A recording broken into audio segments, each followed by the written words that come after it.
Last year when we talked about the joy is in the doing, and like the goal is the journey itself sometimes. Losers. Michael Jordan, Kobe Bryant hadn't won a thing.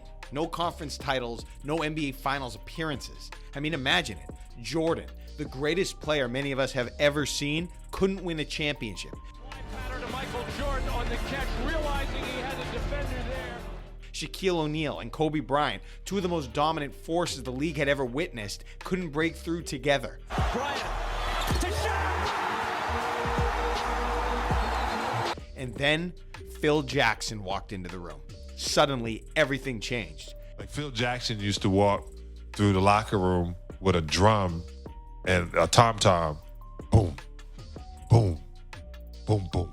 Jordan went from being a spectacular individual talent to the leader of a dynasty. Shaq and Kobe went from chasing egos to 3 straight championships. Later, Kobe alone would rise again, this time to lead the Lakers to back-to-back titles, still under the guidance of the same man.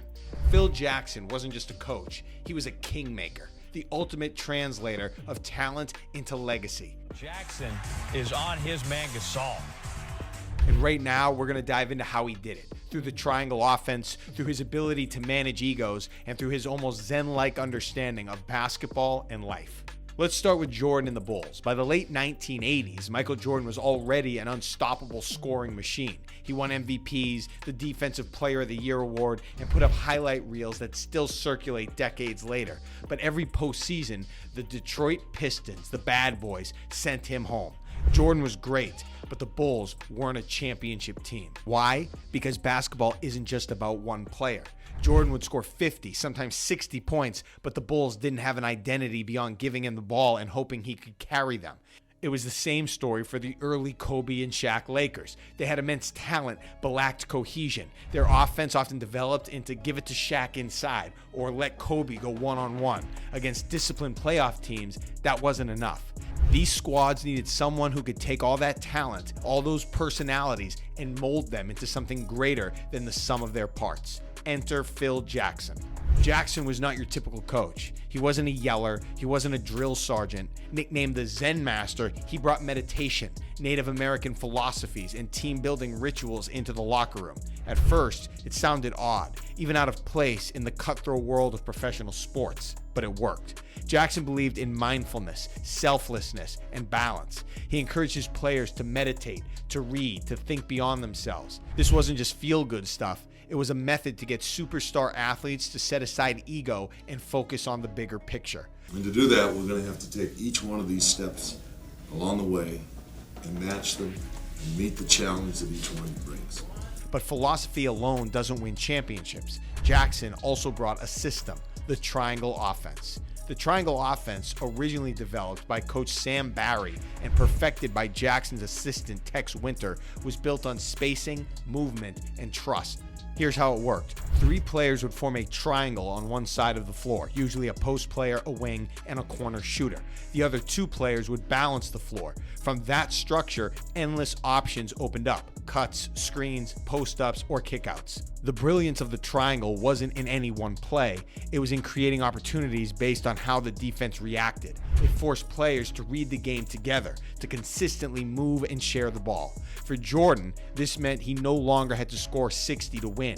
Scottie Pippen became a playmaker. Horace Grant thrived as a rebounder and mid-range shooter. And role players like Steve Kerr and John Paxson found open looks. For Shaq and Kobe, it meant balance. Shaq could dominate the paint while Kobe worked the perimeter. The ball didn't stick, it flowed. Everyone had a role.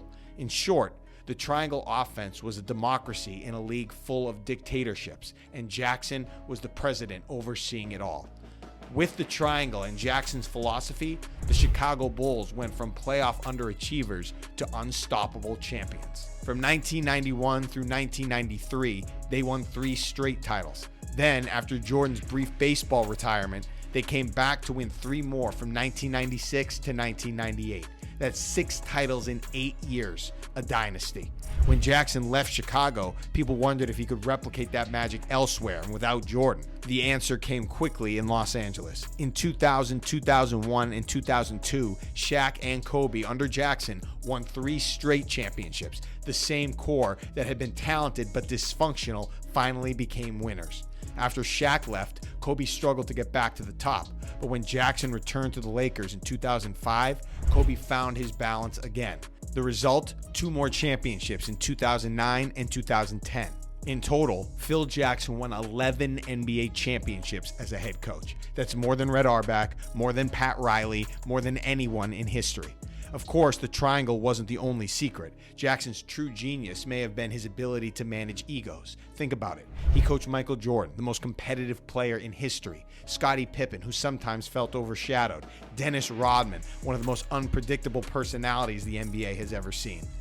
Then in LA, he had to balance Shaq's dominance with Kobe's rising ambition. Their feud could have destroyed the team, but Jackson navigated it well enough to win 3 straight titles before the partnership finally broke apart. Even after that, Jackson found a way to rebuild around Kobe and new pieces like Pau Gasol, creating another championship team. How did he do it? By getting players to buy into something bigger than themselves, by showing them that their legacies were tied to winning together, by knowing when to push, when to back off, and when to simply let players figure it out. Here's the thing. Jordan, Shaq, Kobe, they were going to be all-time greats no matter what. But championships, that's where Phil Jackson made the difference. Doug Collins coached Michael Jordan before Jackson. He leaned heavily on Jordan to do everything. Jordan put up stats, but they lost when it mattered. Del Harris coached Shaq and Kobe before Jackson. They won games, but when the playoffs came, their lack of structure and teamwork showed.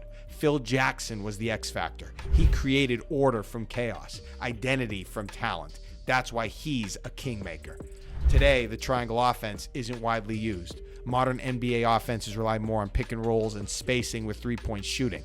But Jackson's impact goes beyond X's and O's. He proved that culture, trust, and balance matter just as much as talent. He showed that even the greatest players need a guide, and he left behind 11 championship rings as evidence. Players like Jordan, Pippen, Shaq, and Kobe all became champions because Jackson unlocked their full potential as leaders and teammates. Without him, their legacies might look very different. So when we talk about Phil Jackson, we're not just talking about a coach. We're talking about a man who shaped the history of basketball, a true kingmaker who turned legends into champions and champions into dynasties. Michael Jordan couldn't win until Jackson arrived. Shaq and Kobe couldn't win together until Jackson arrived. Kobe couldn't win again until Jackson returned.